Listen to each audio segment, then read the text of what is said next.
Welcome back. From Monday, a contested taxi route in the Western Cape will be closed to try and stop the bloodbath.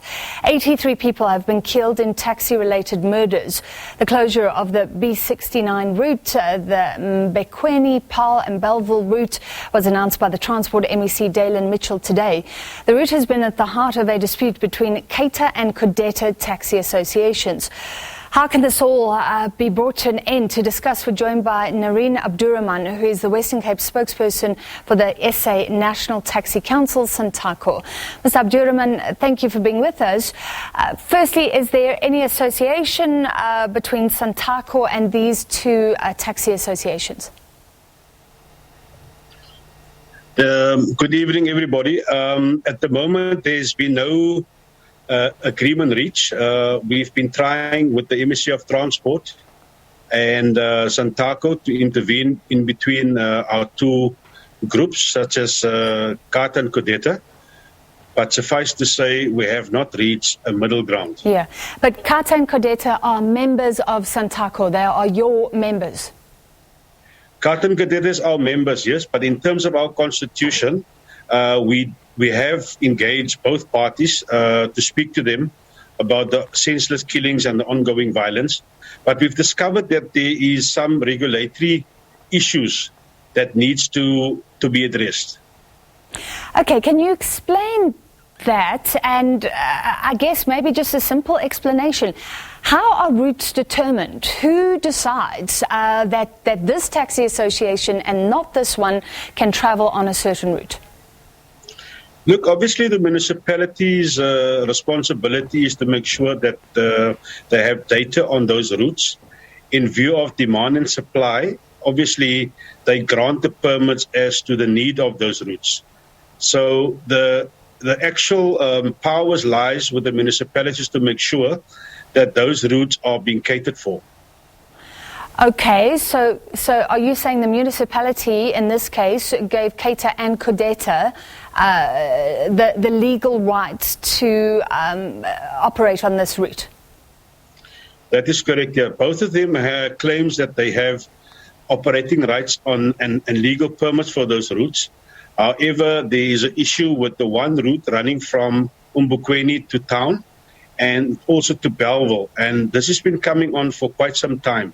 Yeah. Minister Mbalula was here last year to speak about the issues, but the issue is still not resolved.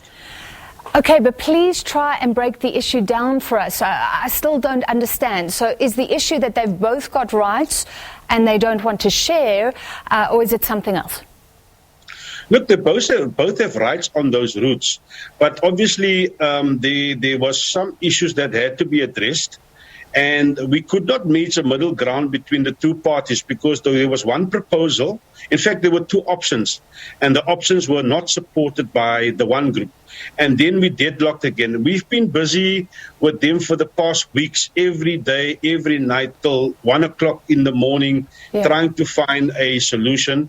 But suffice to say, both of them is not in agreement. So we are in deadlock at the moment, and the minister has issued Section 91, meaning Section 91 is to cater for the innocent commuters that makes use of public transport on a daily basis. And that is actually to secure the safety of the commuters, which we regard as our precious cargo, our human lives that is getting hurt in the process. Yeah. Well, this taxi dispute has put human lives in jeopardy, many passengers in danger, and there have been at least 83 murders. So my question is to you is, why is Cata and Codeta still members of SANTACO? I mean, why aren't you firstly taking action? Look, we've taken action, but you must understand, lady, that when there's killings, our responsibility stops. That becomes a infringement, and it becomes a criminal activity, which we totally denounce. The minibus taxi industry is an industry that must provide a dignified transport system. And the minute killings and violence happens, the authorities needs to deal with those perpetrators. Yeah. Because as SANTACO, we do not support criminal activity and should be dealt with through the courts. But why don't you kick these taxi associations out? Look, we followed a process, but we are still in negotiations and speaking to these associations to make sure that they comply to the laws. I'm still trying to understand where the solution would lie. Are you trying to carve up the route between these two taxi associations? You're saying one had proposals. Is this taxi associations trying to carve up public roads for themselves? Or shouldn't the authorities be here, like you say, the municipalities, looking at the data and deciding who should have legal rights to which routes? That is correct. I mean, we as SANTACO, we don't have regulatory powers as such, when it comes to route operations. So the municipality and the public regulatory entity are supposed to give us a full print-out list of who should be there and who should not be there. I want to make it clear that SANTACO does not have the regulatory powers, and we are dependent on the government to give us the roadmap, who should be there and who should not be there. Yeah.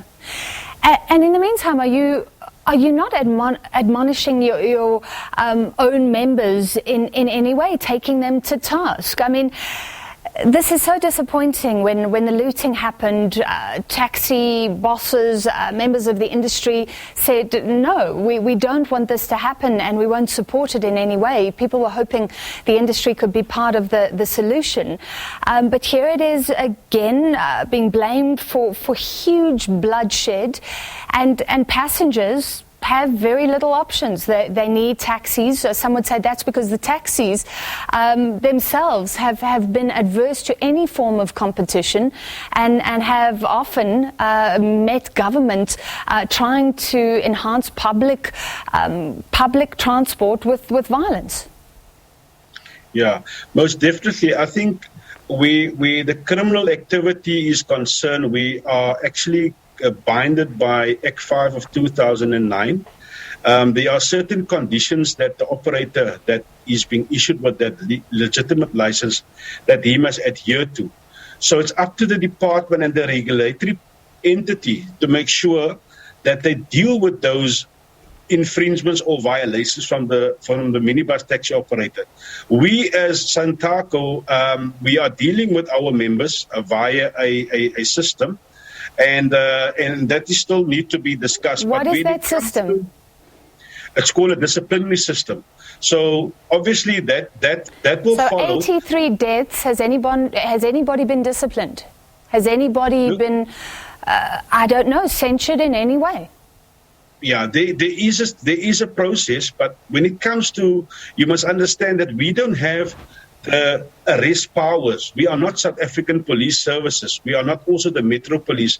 So when somebody kills, the Constitution of SANTACO is clear that it's not enshrined in the Constitution to kill somebody. It's not there to shoot somebody. So when somebody gets killed, it is definitely the work of the South African Police Services. For all the murders and all the killings that happen in the industry, there were arrests, but I can say there was very minimal convictions for these taxi killings. But finally, I'm really pushing this point. But if Cata and Codeta have murderers within their ranks and you don't believe they're dealing with it properly, should you not at least kick them out of your organization, even if it's a sign to show that this is not okay?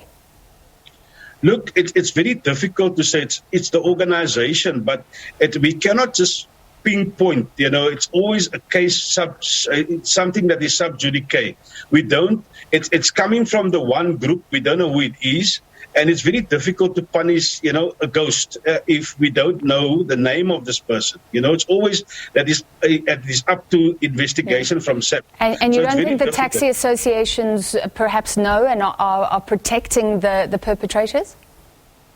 Is that a possibility? Not sure. No. It could be a possibility, it could be, but I'm not sure on that.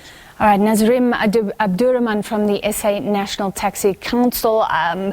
Like he says, no breakthrough there. So the Western Cape government saying the route will be closed to protect people for now.